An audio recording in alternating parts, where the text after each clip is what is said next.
Istilah Perang Dingin merujuk kepada hubungan tegang yang berlaku antara Amerika Syarikat dan Soviet Union tanpa melibatkan pertempuran bersenjata secara langsung. Perang ini bertujuan untuk memajukan kepentingan nasional melalui cara politik, ekonomi dan psikologi. Antara faktor berlakunya Perang Dingin adalah yang pertama, perbezaan ideologi. Perbezaan ideologi menyumbang kepada meletusnya Perang Dingin. Amerika Syarikat mendukung ideologi kapitalis, manakala Soviet Union mengamalkan ideologi komunis. Hal ini menimbulkan persaingan dan konflik untuk mendapatkan pengaruh. Yang kedua, persaingan antara Amerika Syarikat dan Soviet Union dalam menguasai dunia. Amerika Syarikat dan Soviet Union bersaing sesama sendiri untuk mengukuhkan kedudukan dan pengaruh mereka sebagai kuasa besar dunia. Ekoran daripada persaingan ini muncul dua blok utama di dunia, iaitu blok komunis dan juga blok kapitalis. Yang ketiga, pelaksanaan rancangan Marshall dan Doktrin Truman yang dilancarkan oleh Amerika Syarikat. Rancangan Marshall diperkenalkan bagi menyekat perkembangan ideologi komunis di Eropah Barat. Melalui rancangan ini, negara-negara Eropah Barat akan dibantu untuk memulihkan keadaan ekonomi negara masing-masing. Doktrin Truman pula diperkenalkan oleh Presiden Harry Truman bagi membendung pengaruh komunis. Hal ini menyebabkan Amerika Syarikat memberi bantuan ketenteraan dan kewangan kepada Turki dan Greece untuk menghadapi ancaman komunis. Perang Dingin di Asia Tenggara. Perang Dingin ini secara tidak langsung melibatkan Vietnam dan menyebabkan ia menjadi medan persaingan kuasa antara dua kuasa besar tersebut. Sebelum Perang Dunia Kedua, Vietnam telah dijajah oleh Perancis dan mereka kembali berkuasa pada bulan Mac 1946. Pertempuran telah berlaku antara Vietnam Utara dan juga Perancis. Kejayaan Jeneral Vo Nguyen Giap mengalahkan tentera Perancis di Dien Bien Phu pada 7 Mei 1954 telah menamatkan pemerintahan Perancis di Vietnam. Bagi membincangkan masalah Indochina, persidangan Geneva telah diadakan pada 8 Mei 1954. Persidangan ini berakhir pada 21 Julai 1954 dan telah mencapai dua perjanjian utama, iaitu perjanjian gencatan senjata dan juga pengisytiharan terakhir persidangan Geneva.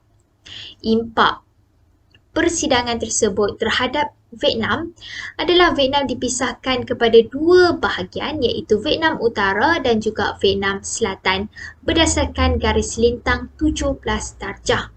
Vietnam Utara dibentuk di bawah kerajaan komunis dengan dipimpin oleh Ho Chi Minh, manakala Vietnam Selatan pula berada di bawah pimpinan Nguyen Dinh Diem yang disokong oleh Perancis dan Amerika Syarikat. Pada tahun 1955, kempen propaganda telah dilancarkan oleh Vietnam Utara secara besar-besaran di Vietnam Selatan. Kempen ini merupakan satu strategi yang dirancang oleh kerajaan Hanoi sebagai persediaan untuk mendapatkan sokongan padu daripada rakyat Vietnam Selatan dalam pilihan raya yang akan diadakan pada tahun 1956. Namun begitu, rancangan ini gagal dilaksanakan apabila Vietnam Selatan tidak bersetuju dengan pilihan raya umum tersebut. Hal ini menyebabkan Vietnam Utara mengubah strategi perjuangannya kepada perjuangan bersenjata pada tahun 1959 untuk mencapai matlamat penyatuan Vietnam setelah gagal dicapai melalui rundingan.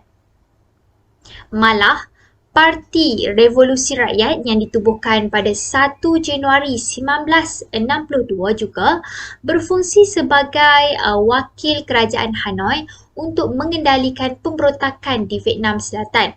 Keadaan ini akhirnya mencetuskan peperangan antara Vietnam Utara dan Vietnam Selatan dari tahun 1959 hingga 1975. Perang Vietnam menyebabkan campur tangan Amerika Syarikat kerana kepercayaan Amerika Syarikat terhadap teori domino, iaitu apabila sebuah negara dikuasai oleh komunis, maka komunisme akan merebak ke seluruh Asia Tenggara. Perang ini turut dikatakan sebagai perang proksi antara blok komunis dan juga blok kapitalis kerana melibatkan kuasa-kuasa besar seperti Soviet Union, Republik Rakyat China dan juga Amerika. Akhirnya, kemenangan komunis menguasai seluruh Vietnam mendorong kepada penyatuan Vietnam secara rasmi pada tahun 1976. Penyatuan ini melahirkan sebuah negara baru iaitu Republik Sosialis Vietnam dengan ibu negaranya di Hanoi. Kesan Perang Dingin. Yang pertama, penubuhan Pertubuhan Perjanjian Asia Tenggara (ASEATO). Perang Dingin menyebabkan Pakatan Tentera Anti-Komunis yang dikenali sebagai SEATO ditubuhkan. Pakatan ini ditubuhkan untuk membendung kemarahan pengaruh komunis ke Pasifik Barat dan juga Asia Tenggara. Yang kedua, kemunculan negara-negara berkecuali. Perang Dingin menyebabkan negara-negara dunia ketiga menjadi rebutan antara dua kuasa besar. Negara-negara dunia ketiga tidak mahu memihak kepada blok komunis ataupun blok kapitalis.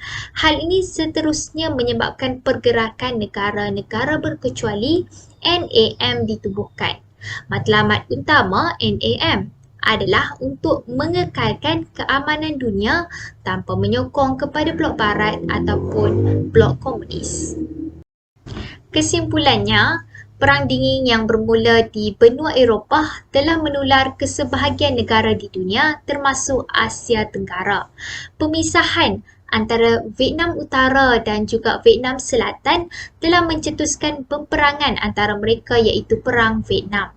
Campur tangan kuasa-kuasa besar dunia menyebabkan peperangan ini berlarutan dalam tempoh masa yang sangat lama dan akhirnya dimenangi oleh komunis. Kebanyakan negara iaitu negara-negara dunia ketiga bertindak dengan tidak mahu melibatkan diri dalam Perang Dingin ini. Oleh itu, mereka tidak menyokong mana-mana pihak sama ada blok komunis ataupun blok kapitalis.